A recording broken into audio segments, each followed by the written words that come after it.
Psalms chapter 57 verse 1. Be merciful and gracious to me, O God. Be merciful and gracious to me. For my soul takes refuge and finds shelter and confidence in you. Yes, in the shadow of your wings will I take refuge and be confident until calamities and destructive storms are past. Don't make big decisions in the storm.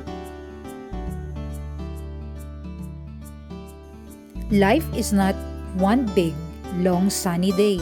At some point, we all face storms, whether they come in the form of unexpected illness, job loss, financial crisis, marital difficulties, problems with children, or any number of other scenarios that are stressful, intense, and important. I have faced many storms in my life, some like the quick afternoon storms that are common in summertime, and some that seems like category 4 hurricanes. If I have learned anything about weathering the storms of life, I have learned that they don't last forever, and that if all possible, I do not need to make major decisions in the midst of them.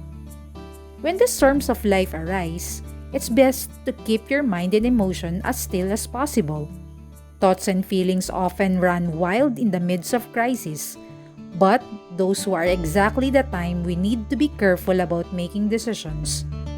We must remain calm and discipline ourselves to focus on doing what we can do and trusting God to do what we cannot do. Next time you face a storm or crisis in your life, I hope you'll remember these words, which I often says, let your emotions subside before you decide. Do your best to let things settle down before you make major decisions. You may not always have that choice, but as much as possible, put significant decisions on hold until your storm passes.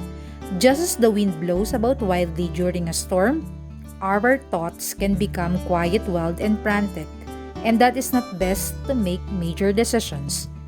Making this commitment will protect you from making quick, unwise decisions that could take you off the course God has for you.